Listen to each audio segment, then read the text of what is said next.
সূরা তাহা।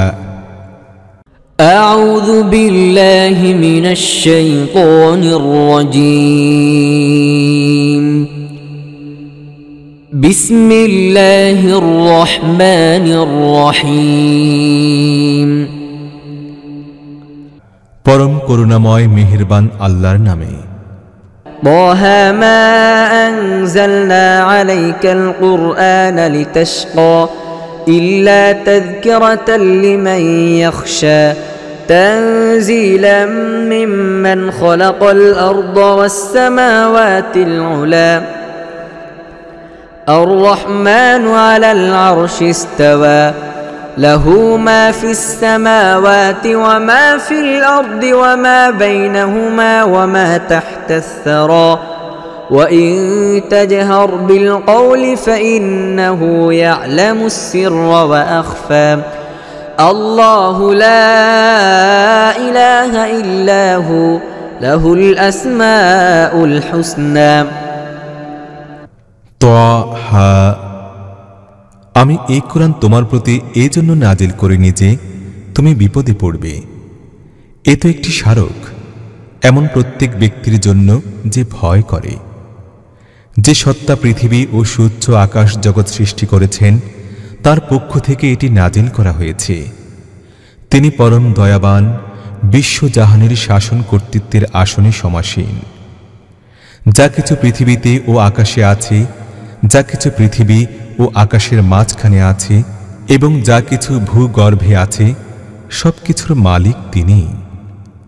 তুমি যদি নিজের কথা উচ্চ কণ্ঠে বলো তবে তিনি তো চুপিসারে কথা বলা বরং তার চেয়েও গোপনে বলা কথাও জানেন। তিনি আল্লাহ, তিনি ছাড়া আর কোনো ইলাহ নেই। তার জন্য রয়েছে সর্বোত্তম নামসমূহ। وهل أتاك حديث موسى إذ رأى نارا فقال لأهلهم كثوا إني آنست نارا لعلي آتيكم منها بقبس أو أجد على النار هدى فلما أتاها نودي يا موسى إني أنا ربك فاخلع نعليك إنك بالوادي المقدس طوى وأنا اخترتك فاستمع لما يوحى إنني أنا الله لا إله إلا أنا فاعبدني وأقم الصلاة لذكري إن الساعة آتية أكاد أخفيها لتجزى كل نفس بما تسعى। আর তোমার কাছে কি মূসার খবর কিছু পৌঁছেছে যখন সে একটি আগুন দেখল এবং নিজের পরিবারের লোকদেরকে বলল, একটু দাঁড়াও, আমি একটি আগুন দেখেছি, হয়তো তোমাদের জন্য এক আটটি অঙ্গার আনতে পারব, অথবা এই আগুনের নিকট আমি কোনো পথের দিশা পাব। সেখানে পৌঁছলে তাকে ডেকে বলা হলো, হে মূসা, আমি তোমার রব, জুতা খুলে ফেলো, তুমি পবিত্র তুয়া উপত্যকায় আছো এবং আমি তোমাকে বাছাই করে নিয়েছি। শোনো, যা কিছু ওহী করা হয়, আমি আল্লাহ, আমি ছাড়া আর কোনো ইলাহ নেই। কাজেই তুমি আমার ইবাদত করো এবং আমাকে স্মরণ করার জন্য নামাজ কায়েম করো। কিয়ামত অবশ্যই আসবে, আমি তার সময়টা গোপন রাখতে চাই, যাতে প্রত্যেকটি প্রাণ সত্তা তার প্রচেষ্টা অনুযায়ী প্রতিদান লাভ করতে পারে। فلا يصدنك عنها من لا يؤمن بها واتبع هواه فتردى وما تلك بيمينك يا موسى قال هي عصاي أتوكأ عليها وأهش بها على غنمي ولي فيها مآرب أخرى قال ألقها يا موسى فألقاها فإذا هي حية تسعى قال خذها ولا تخف سنعيدها سيرتها الأولى واضمم يدك إلى جناحك تخرج بيضاء من غير سوء آية أخرى لنريك من آياتنا الكبرى اذهب إلى فرعون إنه طغى কাজেই যে ব্যক্তি তার প্রতি ঈমান আনে না এবং নিজের প্রবৃত্তির দাস হয়ে গেছে সে যেন তোমাকে সেই সময়ের চিন্তা থেকে নিবৃত্ত না করে, অন্যথায় তুমি ধ্বংস হয়ে যাবে। আর হে মূসা, এ তোমার হাতে এটা কি? মূসা জবাব দিল, এ আমার লাঠি, এর উপর ভর দিয়ে আমি চলি। নিজের ছাগলগুলোর জন্য এর সাহায্যে পাতা পাড়ি এবং এর সাহায্যে আরো অনেক কাজ করি। বললেন, একে ছুঁড়ে দাও হে মূসা। সে ছুঁড়ে দিল এবং আকস্মাৎ সেটা হয়ে গেল একটা সাপ যা দৌড়াচ্ছিল। বললেন, ধরে ফেলো ওটা এবং ভয় করো না, আমি ওকে আবার ঠিক তেমনটি করে দেব যেমনটি সে আগে ছিল। আর তোমার হাতটি একটু বগলের মধ্যে রাখো, তা কোনো প্রকার ক্লেশ ছাড়াই উজ্জ্বল হয়ে বের হয়ে আসবে। এটা দ্বিতীয় নিদর্শন, এজন্য যে আমি তোমাকে নিজের বৃহৎ নিদর্শনগুলো দেখাবো। এখন তুমি যাও ফেরাউনের কাছে, সে বিদ্রোহী হয়ে উঠেছে।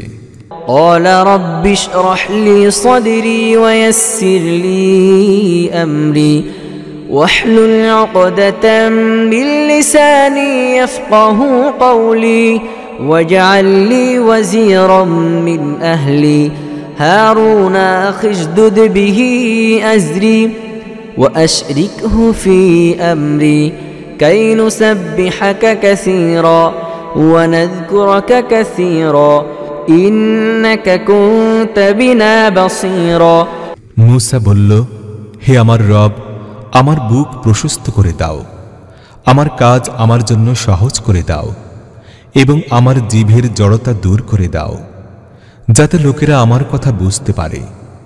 আর আমার জন্য নিজের পরিবার থেকে সাহায্যকারী হিসেবে নিযুক্ত করে দাও আমার ভাই হারুনকে। তার মাধ্যমে আমার হাত মজবুত করো এবং তাকে আমার কাজে শরীক করে দাও, যাতে আমরা খুব বেশি করে তোমার পবিত্রতা বর্ণনা করতে পারি এবং খুব বেশি করে তোমার চর্চা করি। তুমি সবসময় আমাদের অবস্থার পর্যবেক্ষক। قال قد أوتيت سؤلك يا موسى ولقد مننا عليك مرة أخرى إذ أوحينا إلى أمك ما يوحى أن اقذفيه في التابوت فاقذفيه في اليم فليلقه اليم بالساحل يأخذه عدو لي وعدو له وألقيت عليك محبة مني ولتصنع على عيني বললেন, হে মূসা, তুমি যা চেয়েছ তা তোমাকে দেয়া হলো। আমি আর একবার তোমার প্রতি অনুগ্রহ করলাম। সেই সময়ের কথা মনে করো যখন আমি তোমার মাকে ইশারা করেছিলাম, এমন ইশারা যা ওহির মাধ্যমে করা হয়, এই মর্মে যে এই শিশুকে সিন্দুকের মধ্যে রেখে দাও এবং সিন্দুকটি দরিয়ায় ভাসিয়ে দাও। দরিয়া তাকে তীরে নিক্ষেপ করবে এবং আমার শত্রু ও এই শিশুর শত্রু একে তুলে নেবে। আমি নিজের পক্ষ থেকে তোমার প্রতি ভালোবাসার সঞ্চার করেছিলাম এবং এমন ব্যবস্থা করেছিলাম যাতে তুমি আমার তত্ত্বাবধানে প্রতিপালিত হও। إذ تمشي أختك فتقول هل أدلكم على من يكفله فرجعناك إلى أمك كي تقر عينها ولا تحزن وقتلت نفسا فنجيناك من الغم وفتناك فتونا فلبثت سنين في أهل مدين ثم جئت على قدر يا موسى স্মরণ করো যখন তোমার বোন চলছিল, তারপর গিয়ে বলল, আমি কি তোমাদের তার সন্ধান দেব যে এই শিশুকে ভালোভাবে লালন করবে? এভাবে আমি তোমাকে আবার তোমার মায়ের কাছে পৌঁছিয়ে দিয়েছি, যাতে তার চোখ শীতল থাকে এবং সে দুশ্চিন্তাগ্রস্ত না হয়। এবং এটাও স্মরণ করো, তুমি একজনকে হত্যা করে ফেলেছিলে। আমি তোমাকে এই ফাঁদ থেকে বের করেছি এবং তোমাকে বিভিন্ন পরীক্ষার মধ্য দিয়ে নিয়ে এসেছি। আর তুমি মাদায়ানবাসীদের মধ্যে কয়েক বছর অবস্থান করেছিলে। তারপর এখন তুমি ঠিক সময়ে এসে গেছো। واصطنعتك لنفسي اذهب أنت وأخوك بآياتي ولا تنيا في ذكري اذهبا إلى فرعون إنه طغى فقولا له قولا لينا لعله يتذكر أو يخشى قال ربنا إننا نخاف أن يفرط علينا أو أن يطغى হে মূসা, আমি তোমাকে নিজের জন্য তৈরি করে নিয়েছি। যাও, তুমিও তোমার ভাই আমার নিদর্শনগুলো সহ এবং দেখো আমার স্মরণে ভুল করো না। যাও, তোমরা দুজন ফেরাউনের কাছে, সে বিদ্রোহী হয়ে গেছে। তার সাথে কোমলভাবে কথা বলো, হয়তো সে উপদেশ গ্রহণ করবে অথবা ভীত হবে। উভয়েই বলল, হে আমাদের রব, আমাদের ভয় হয় সে আমাদের সাথে বাড়াবাড়ি করবে অথবা আমাদের উপর চড়াও হবে।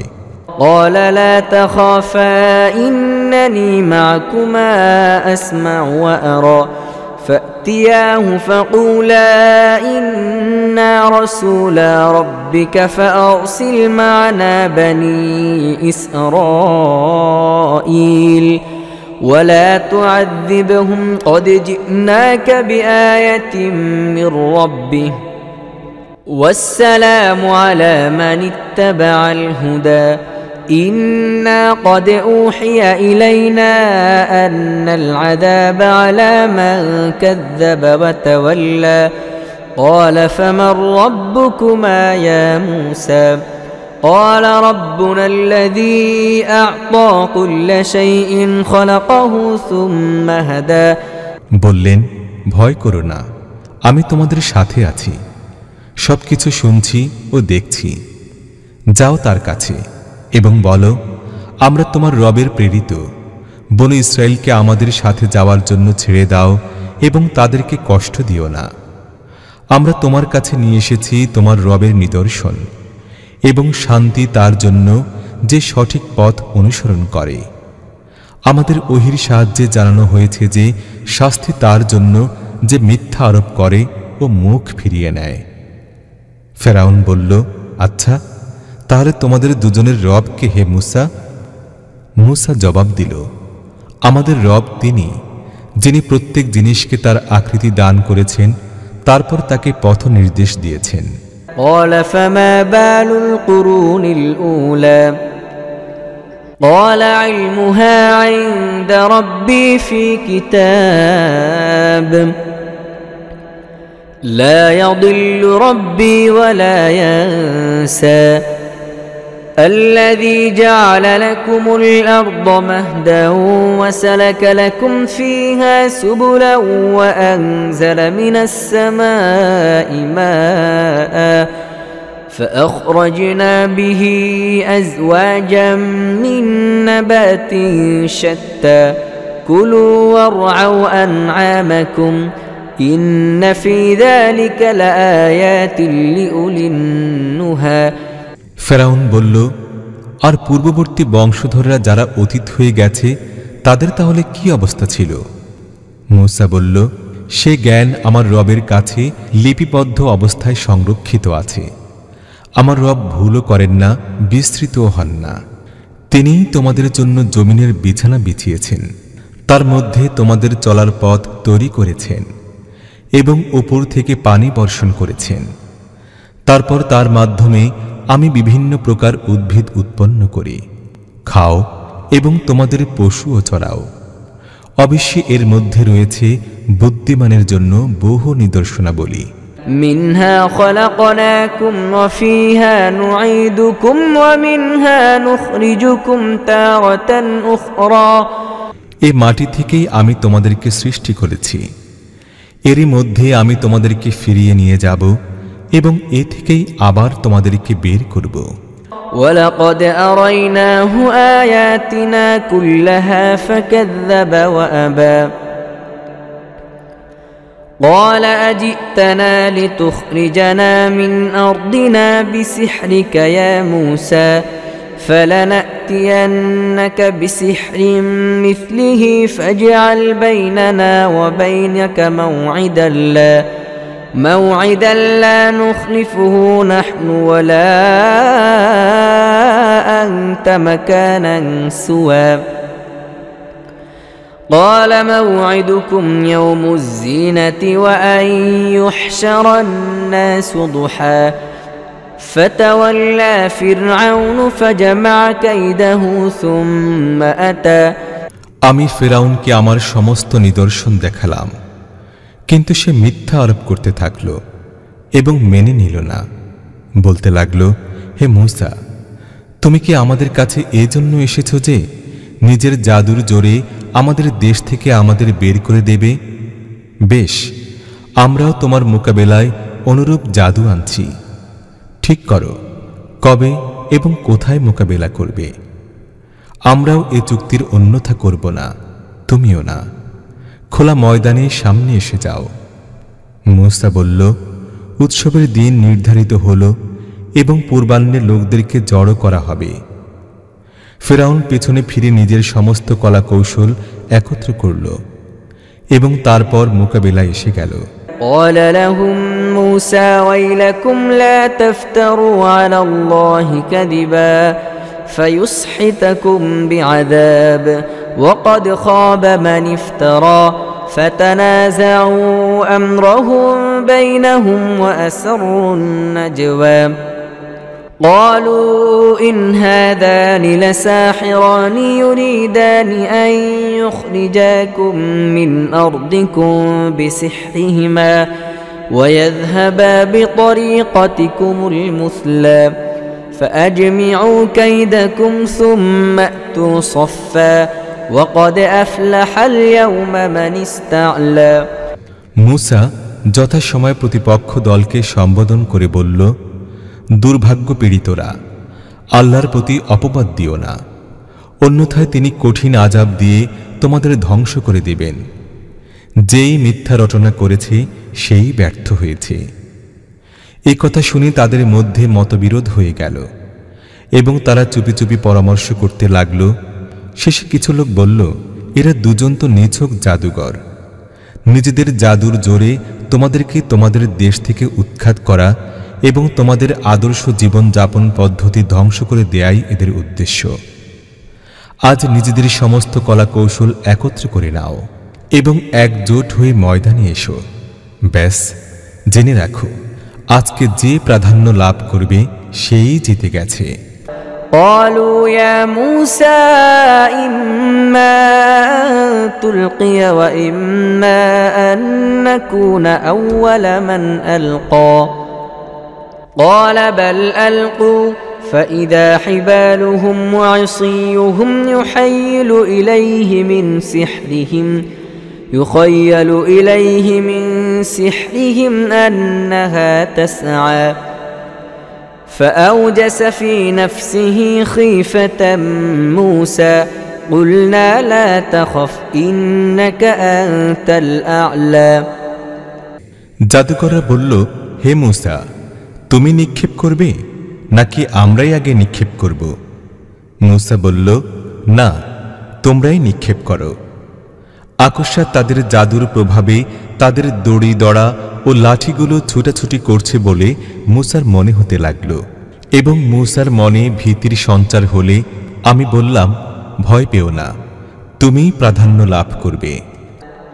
وألق ما في يمينك تلقف ما صنعوا إنما صنعوا كيد ساحر ولا يفلح الساحر حيث أتى فألقي السحرة سجدا قالوا آمنا برب هارون وموسى قال آمنتم له قبل أن آذن لكم إنه لكبيركم الذي علمكم السحر فلأقطعن أيديكم وأرجلكم من خلاف ولأصلبنكم في جذوع النخل ولتعلمن أينا أشد عذابا وأبقى ছুড়ে দাও তোমার হাতে যা কিছু আছে, এখনই এদের সব বানোয়াট জিনিসগুলোকে গ্রাস করে ফেলবে।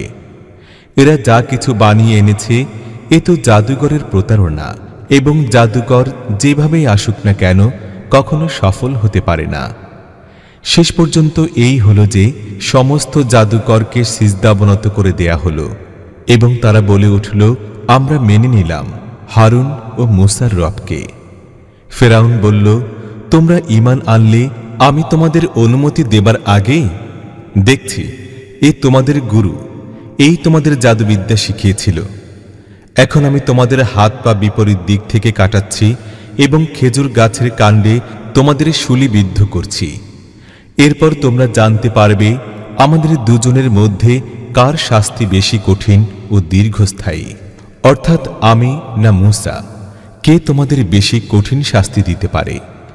قالوا لن نؤثرك على ما جاءنا من البينات والذي فطرنا فاقض ما أنت قاض إنما تقضي هذه الحياة الدنيا إنا آمنا بربنا ليغفر لنا خطايانا وما أكرهتنا عليه من السحر والله خير وأبقى إنه من يأت ربه مجرما فإن له جهنم لا يموت فيها ولا يحيا জাদুকররা জবাব দিল, সেই সত্তার কসম যিনি আমাদের সৃষ্টি করেছেন। উজ্জ্বল সুস্পষ্ট নিদর্শনাবলী সামনে এসে যাওয়ার পরও আমরা সত্যের উপর তোমাকে প্রাধান্য দেব। এটা কখনো হতে পারে না। তুমি যা কিছু করতে চাও করো, তুমি বড়জোর এই দুনিয়ার জীবনের ফয়সালা করতে পারো। আমরা তো আমাদের রবের প্রতি ঈমান এনেছি, যাতে তিনি আমাদের ভুল ত্রুটিগুলো মাফ করে দেন এবং এ জাদুবৃত্তিকেও ক্ষমা করে দেন, যা করতে তুমি আমাদের বাধ্য করেছিলে। আল্লাহ শ্রেষ্ঠ এবং তিনি স্থায়িত্ব লাভকারী। প্রকৃতপক্ষে যে ব্যক্তি অপরাধী হয়ে নিজের রবের সামনে হাজির হবে তার জন্য আছে জাহান্নাম, যার মধ্যে সে না জীবিত থাকবে না মরবে। ومن يأته مؤمنا قد عمل الصالحات فأولئك لهم الدرجات العلى جنات عدن تجري من تحتها الأنهار خالدين فيها وذلك جزاء من تزكى আর যারা তার সামনে মুমিন হিসেবে সৎ কাজ করে হাজির হবে তাদের জন্য রয়েছে সুমহান মর্যাদা, চিরহরিত উদ্যান, যার পাদদেশে প্রবাহিত হবে নদী, সেখানে তারা থাকবে চিরকাল। এ হচ্ছে পুরস্কার সেই ব্যক্তির যে পবিত্রতা অবলম্বন করে। ولقد أوحينا إلى موسى أن أسر بعبادي فاضرب لهم طريقا في البحر يبسا لا تخاف دركا ولا تخشى فأتبعهم فرعون بجنوده فغشيهم من اليم ما غشيهم وأضل فرعون قومه وما هدى আমি মূসার কাছে ওহী পাঠালাম যে এবার রাতারাতি আমার বান্দাদের নিয়ে বের হয়ে পড়ো এবং তাদের জন্য সাগরের বুকে শুকনো সড়ক বানিয়ে নাও। কেউ তোমাদের পিছু নেয় কিনা সে ব্যাপারে একটুও ভয় করো না, এবং সাগরের মাঝখান দিয়ে পার হতে গিয়ে শঙ্কিত হইও না। পেছন থেকে ফেরাউন তার সেনাবাহিনী নিয়ে পৌঁছল এবং তৎক্ষণাৎ সমুদ্র তাদের উপর ছেয়ে গেল যেমন ছেয়ে যাওয়া সমীচীন ছিল। ফেরাউন তার জাতিকে পথভ্রষ্ট করেছিল, কোনো সঠিক পথ দেখায়নি। يا بني إسرائيل قد أنجيناكم من عدوكم وواعدناكم جانب الطور الأيمن ونزلنا عليكم المن والسلوى كلوا من طيبات ما رزقناكم ولا تطغوا فيه فيحل عليكم غضبي ومن يحلل عليه غضبي فقد هوى وإني لغفار لمن تاب وآمن وعمل صالحا ثم اهتدى হে বনি ইসরাইল, আমি তোমাদের শত্রুদের হাত থেকে তোমাদের মুক্তি দিয়েছি এবং তুরের ডান পাশে তোমাদের উপস্থিতির জন্য সময় নির্ধারণ করেছি, আর তোমাদের প্রতি মান্না ও সালওয়া অবতীর্ণ করেছি। খাও আমার দেয়া পবিত্র রিজিক এবং তা খেয়ে সীমা লঙ্ঘন করো না, অন্যথায় তোমাদের উপর আমার গজব আপতিত হবে। আর যার উপর আমার গজব আপতিত হয়েছে তার পতন অবধারিত। তবে যে তওবা করে, ঈমান আনে ও সৎ কাজ করে, তারপর সোজা সঠিক পথ চলতে থাকে, তার জন্য আমি অনেক বেশি ক্ষমাশীল। وما أعجلك عن قومك يا موسى قال هم أولئك على أثري وعجلت إليك رب لترضى قال فإنا قد فتنا قومك من بعدك وأضلهم السامري فرجع موسى إلى قومه غضبان أسفا قال يا قوم ألم يعدكم ربكم وعدا حسنا أفطال عليكم العهد أم أردتم أن يحل عليكم غضب من ربكم فأخلفتم موعدي আর কোন জিনিসটি তোমাকে তোমার সম্প্রদায়ের আগে নিয়ে এলো হে মুসা? সে বলল, তারা তো ব্যাস আমার পেছনে এসেই যাচ্ছে। আমি দ্রুত তোমার সামনে এসে গেছি হে আমার রব, যাতে তুমি আমার প্রতি সন্তুষ্ট হয়ে যাও। তিনি বললেন, ভালো কথা, তাহলে শোনো, আমি তোমার পেছনে তোমার সম্প্রদায়কে পরীক্ষায় ফেলে দিয়েছি এবং সামেরি তাদেরকে পথভ্রষ্ট করে দিয়েছে। ভীষণ ক্রোধ ও মর্মজ্বালা নিয়ে মূসা তার সম্প্রদায়ের কাছে ফিরে এলো। সে বলল, হে আমার সম্প্রদায়ের লোকেরা, তোমাদের রব কি তোমাদের সাথে ভালো ভালো ওয়াদা করেননি? তোমাদের কি দিনগুলো দীর্ঘতর মনে হয়েছে, অথবা তোমরা নিজেদের রবের গজবই নিজেদের উপর আনতে চাচ্ছিলে, যে কারণে তোমরা আমার সাথে ওয়াদা ভঙ্গ করলে? قالوا ما أخلفنا موعدك بملكنا ولكننا حملنا أوزارا من زينة القوم فقذفناها فكذلك ألقى السامري فأخرج لهم عجلا جسدا له خوار فقالوا هذا إلهكم وإله موسى فنسي أفلا يرون ألا يرجع إليهم قولا ولا يملك لهم ضرا ولا نفعا তারা জবাব দিল, আমরা স্বেচ্ছায় আপনার সাথে ওয়াদা ভঙ্গ করিনি।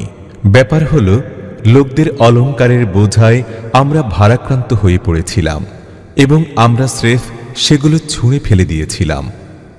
তারপর এভাবে সামেরিও কিছু ছুঁড়ে ফেলল এবং তাদের জন্য একটি বাছুরের মূর্তি বানিয়ে নিয়ে এলো, যার মধ্য থেকে গরুর মতো আওয়াজ বের হতো। লোকেরা বলে উঠল, এই তোমাদের ইলাহ এবং মূসারও ইলাহ। মূসা একে ভুলে গিয়েছে। তারা কি দেখছিল না যে সে তাদের কথারও জবাব দেয় না এবং তাদের উপকারও ক্ষতি করার কোনো ক্ষমতাও রাখে না? ولقد قال لهم هارون من قبل يا قوم إنما فتنتم به وإن ربكم الرحمن فاتبعوني وأطيعوا أمري قالوا لن نبرح عليه عاكفين حتى يرجع إلينا موسى قال يا هارون ما منعك إذ رأيتهم ضلوا ألا تتبعنه أفعصيت أمري قال يا ابن أم لا تأخذ بلحيتي ولا برأسي إني خشيت أن تقول فرقت بين بني إسرائيل ولم ترقب قولي মুসার আসার আগেই হারুন তাদেরকে বলেছিল, হে লোকেরা, এর কারণে তোমরা পরীক্ষায় নিক্ষিপ্ত হয়েছ। তোমাদের রব তো করুণাময়, কাজেই তোমরা আমার অনুসরণ করো এবং আমার কথা মেনে নাও। কিন্তু তারা তাকে বলে দিল, মুসার না আসা পর্যন্ত আমরা তো এরই পূজা করতে থাকব। মুসা তার সম্প্রদায়কে ধমকাবার পর হারুনের দিকে ফিরে বলল, হে হারুন, তুমি যখন দেখলে এরা পথভ্রষ্ট হয়ে যাচ্ছে, তখন আমার পথে চলা থেকে কিসে তোমাকে বিরত রেখেছিল? তুমি কি আমার হুকুম অমান্য করেছ? হারুন জবাব দিল, হে আমার সহোদর ভাই, আমার দাড়ি ও মাথার চুল ধরে টেনো না। আমার আশঙ্কা ছিল তুমি এসে বলবে যে তুমি বনী ইসরাইলের মধ্যে বিভেদ সৃষ্টি করেছ এবং আমার কথা রক্ষা করনি। قال فما خطبك يا سامري قال بصرت بما لم يبصروا به فقبضت قبضة من أثر الرسول فنبذتها وكذلك سولت لي نفسي মুসা বলল, আর হে সামেরি, তোমার কি ব্যাপার? সে জবাব দিল, আমি এমন জিনিস দেখেছি যা এরা দেখেনি, কাজেই আমি রসুলের পদাঙ্ক থেকে এক মুঠো তুলে নিয়েছি এবং তা নিক্ষেপ করেছি। আমার মন আমাকে এমনি ধারায় কিছু বুঝিয়েছে।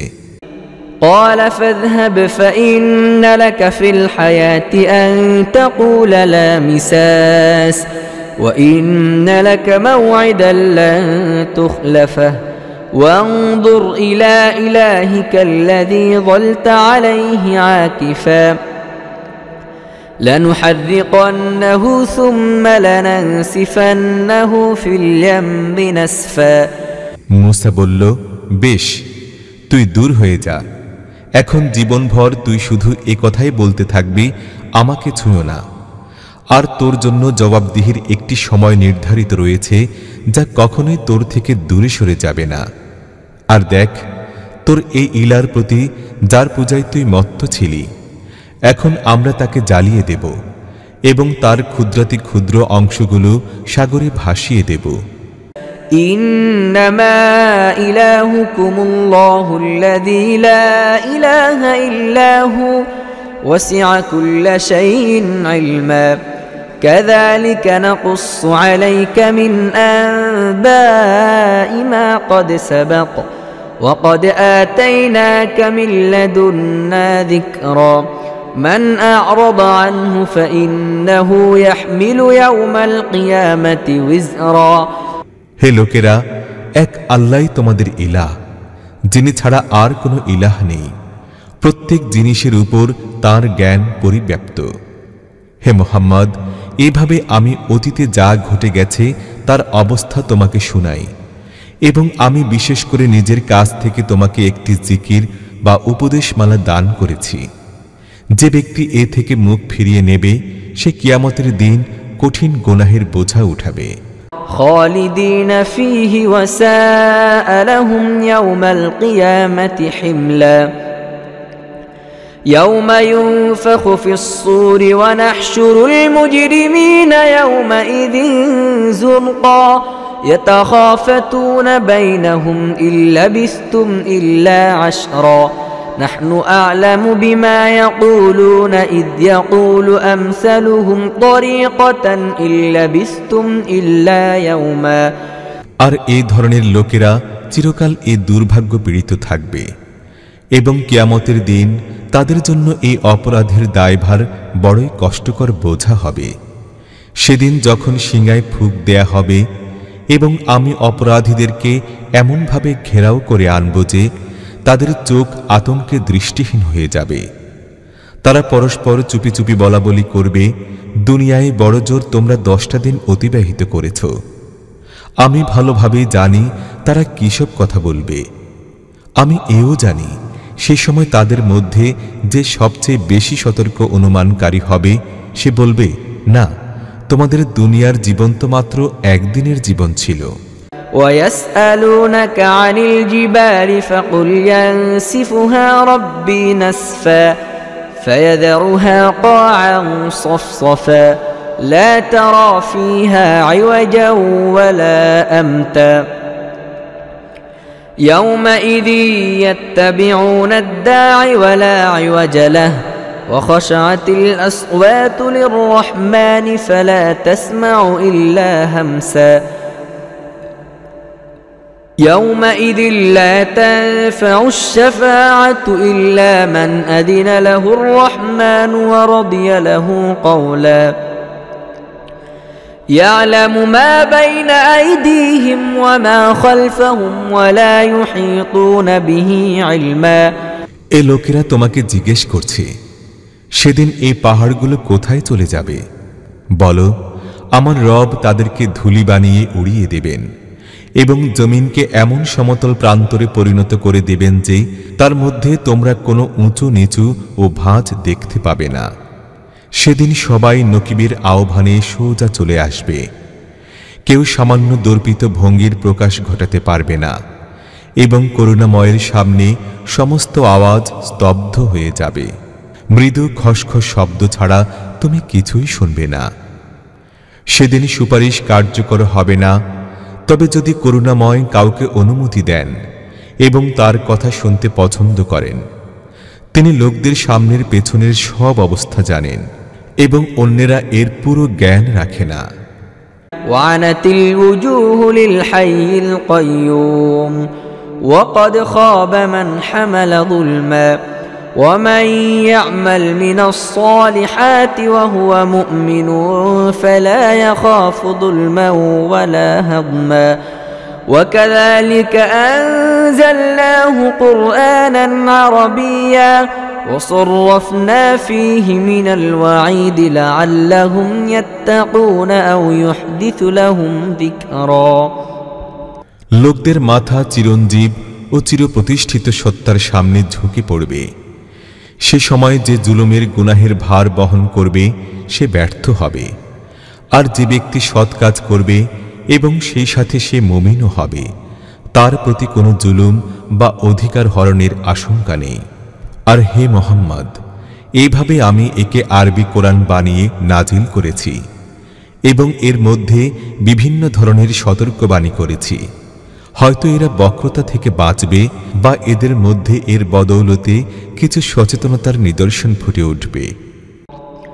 فتعالى الله الملك الحق ولا تعجل بالقرآن من قبل أن يقضى إليك وحيه وقل رب زدني علما ولقد عهدنا إلى آدم من قبل فنسي ولم نجد له عزما কাজেই প্রকৃত বাদশাহ আল্লাহ হচ্ছেন উন্নত ও মহান। আর দেখো, কোরআন পড়ার ব্যাপারে দ্রুততা অবলম্বন করো না যতক্ষণ না তোমার প্রতি তার ওহী পূর্ণ হয়ে যায়, এবং দোয়া করো, হে আমার পরওয়ারদিগার, আমাকে আরও জ্ঞান দাও। আমি এর আগে আদমকে একটি হুকুম দিয়েছিলাম, কিন্তু সে ভুলে গিয়েছে এবং আমি তার মধ্যে দৃঢ় সংকল্প পাইনি। وَإِذْ قُلْنَا لِلْمَلَائِكَةِ اسْجُدُوا لِآدَمَ فَسَجَدُوا إِلَّا إِبْلِيسَ أَبَى فَقُلْنَا يَا آدَمُ إِنَّ هَذَا عَدُوٌّ لَكَ وَلِزَوْجِكَ فَلَا يُخْرِجَنَّكُمَا مِنَ الْجَنَّةِ فَتَشْقَى إِنَّ لَكَ أَلَّا تَجُوعَ فِيهَا وَلَا تَعْرَى وأنك لا تظمأ فيها ولا تضحى فوسوس إليه الشيطان قال يا آدم هل أدلك على شجرة الخلد وملك لا يبلى স্মরণ করো সেই সময়ের কথা যখন আমি ফেরেশতাদেরকে বলেছিলাম আদমকে সিজদা করো, তারা সবাই সিজদা করল, কিন্তু একমাত্র ইবলিস অস্বীকার করে বসল। এই ঘটনায় আমি আদমকে বললাম, দেখো, এ তোমার ও তোমার স্ত্রীর শত্রু। এমন যেন না হয় যে এ তোমাদেরকে জান্নাত থেকে বের করে দেয় এবং তোমরা বিপদে পড়ে যাও। এখানে তো তুমি এই সুবিধে পাচ্ছ যে তুমি না অভুক্ত ও উলঙ্গ থাকছ এবং না পিপাসার্ত ও রৌদ্রক্লান্ত হচ্ছ। কিন্তু শয়তান তাকে কুমন্ত্রণা দিল, বলতে থাকল, হে আদম, তোমাকে কি এমন গাছের কথা বলে দেব যা থেকে অনন্ত জীবন ও অক্ষয় রাজ্য লাভ করা যায়? فأكلا منها فبدت لهما سوآتهما وطفقا يخصفان عليهما من ورق الجنة وعصى آدم ربه فغوى ثم اجتباه ربه فتاب عليه وهدى। শেষ পর্যন্ত দুজন স্বামী স্ত্রী সে গাছের ফল খেয়ে বসল। ফলে তখনই তাদের লজ্জাস্থান পরস্পরের সামনে প্রকাশ হয়ে পড়ল এবং দুজনাই জান্নাতের পাতা দিয়ে নিজেকে ঢাকতে লাগল। আদম নিজের রবের নাফরমানি করল এবং সে সঠিক পথ থেকে সরে গেল। তারপর তার রব তাকে নির্বাচিত করলেন, তার তওবা কবুল করলেন এবং তাকে পথ নির্দেশনা দান করলেন। قال اهبطا منها جميعا بعضكم لبعض عدو فإما يأتينكم مني هدى فمن اتبع هداي فلا يضل ولا يشقى ومن أعرض عن ذكري فإن له معيشة ضنكا ونحشره يوم القيامة أعمى। আর বললেন, তোমরা উভয় পক্ষ অর্থাৎ মানুষ ও শয়তান এখান থেকে নেমে যাও, তোমরা পরস্পরের শত্রু থাকবে। এখন যদি আমার পক্ষ থেকে তোমাদের কাছে কোনো নির্দেশনামা পৌঁছে যায়, তাহলে যে ব্যক্তি আমার সেই নির্দেশ মেনে চলবে সে বিভ্রান্তও হবে না, দুর্ভাগ্য পীড়িতও হবে না। আর যে ব্যক্তি আমার জিকির উপদেশমালা থেকে মুখ ফিরিয়ে নেবে তার জন্য হবে দুনিয়ায় সংকীর্ণ জীবন, এবং কিয়ামতের দিন আমি তাকে উঠাবো অন্ধ করে।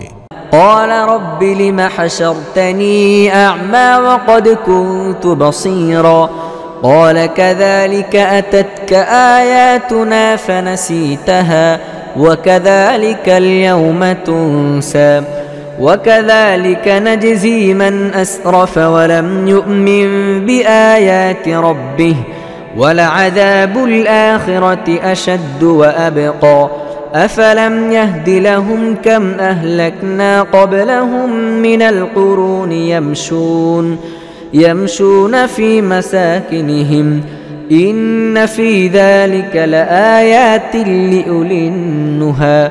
সে বলবে, হে আমার রব, দুনিয়ায় তো আমি চক্ষুষ্মান ছিলাম, কিন্তু এখানে আমাকে অন্ধ করে উঠালে কেন? আল্লাহ বলবেন, হ্যাঁ, এইভাবেই তো। আমার আয়াত যখন তোমার কাছে এসেছিল তুমি তাকে ভুলে গিয়েছিলে এবং সেভাবেই আজ তোমাকেও ভুলে যাওয়া হচ্ছে। এভাবেই আমি সীমা লঙ্ঘনকারী এবং নিজের রবের আয়াত অমান্যকারীকে দুনিয়ায় প্রতিফল দিয়ে থাকি, এবং আখিরাতের আযাব বেশি কঠিন এবং বেশিক্ষণ স্থায়ী। তাহলে কি এদের ইতিহাসের এই শিক্ষা থেকে কোনো পথ নির্দেশ মেলেনি যে এদের পূর্বে আমি কত জাতিকে ধ্বংস করে দিয়েছি, যাদের ধ্বংসপ্রাপ্ত বসতিগুলোতে আজ এরা চলাফেরা করে? আসলে যারা ভারসাম্যপূর্ণ বুদ্ধি বিবেকের অধিকারী তাদের জন্য রয়েছে এর মধ্যে বহু নিদর্শন। ولولا كلمة سبقت من ربك لكان لزاما وأجل مسمى فاصبر على ما يقولون وسبح بحمد ربك قبل طلوع الشمس وقبل غروبها ومن آناء الليل فسبح وأطراف النهار لعلك ترضى ولا تمدن عينيك إلى ما متعنا به أزواجا منهم زهرة الحياة الدنيا لنفتنهم فيه ورزق ربك خير وأبقى। যদি তোমার রবের পক্ষ থেকে আগে একটি সিদ্ধান্ত না করে দেয়া হতো এবং অবকাশের একটি সময়সীমা নির্ধারিত না করা হতো, তাহলে অবশ্যই এরও ফয়সালা চুকিয়ে দেয়া হতো। কাজেই হে মুহাম্মদ, এরা যেসব কথা বলে তাতে সবর করো এবং নিজের রবের প্রশংসা ও গুণগান সহকারে তার পবিত্রতা ও মহিমা ঘোষণা করো, সূর্য উদয়ের আগে ও তার অস্ত যাবার আগে, আর রাত্রিকালেও প্রশংসা ও মহিমা ঘোষণা করো এবং দিনের প্রান্তগুলোতেও। হয়তো এতে তুমি সন্তুষ্ট হয়ে যাবে। আর চোখ তুলেও তাকাবে না দুনিয়াবী জীবনের শান শওকতের দিকে, যা আমি এদের মধ্য থেকে বিভিন্ন ধরনের লোকদেরকে দিয়ে রেখেছি। এসব তো আমি এদেরকে পরীক্ষার মুখোমুখি করার জন্য দিয়েছি, এবং তোমার রবের দেয়া হালাল রিজিকই উত্তম ও অধিকতর স্থায়ী। وأمر أهلك بالصلاة واصطبر عليها لا نسألك رزقا نحن نرزقك والعاقبة للتقوى وقالوا لولا يأتينا بآية من ربه أولم تأتهم بينة ما في الصحف الأولى নিজের পরিবার পরিজনকে নামাজ পড়ার হুকুম দাও এবং নিজেও তা নিয়মিত পালন করতে থাকো। আমি তোমার কাছে কোনো রিজিক চাই না, রিজিক তো আমিই তোমাকে দিচ্ছি, এবং শুভ পরিণাম তাকওয়ার জন্যই। তারা বলে, এ ব্যক্তি নিজের রবের পক্ষ থেকে কোনো নিশানি বা মুজিজা আনে না কেন? আর এদের কাছে কি আগের সহিফাগুলোর সমস্ত শিক্ষার সুস্পষ্ট বর্ণনা এসে যায়নি? ولو أنا أهلكناهم بعذاب من قبله لقالوا ربنا لولا أرسلت إلينا رسولا فنتبع آياتك من قبل أن نذل ونخزى قل كل متربص فتربصوا فستعلمون من أصحاب الصراط السوي ومن اهتدى صدق الله العظيم যদি আমি তার আসার আগে এদেরকে কোনো আযাব দিয়ে ধ্বংস করে দিতাম, তাহলে আবার এরাই বলতো, হে আমাদের প্রতিপালক, তুমি আমাদের কাছে কোনো রসুল পাঠাওনি কেন, যাতে আমরা লাঞ্ছিত ও অপমানিত হবার আগেই তোমার আয়াত মেনে চলতাম? হে মুহাম্মদ, এদেরকে বলো, সবাই কাজের পরিণামের প্রতীক্ষায় রয়েছে। কাজেই এখন প্রতীক্ষারত থাকো, শীঘ্রই তোমরা জানতে পারবে কারা সোজা সঠিক পথ অবলম্বনকারী এবং কারা সৎ পথ পেয়ে গেছে।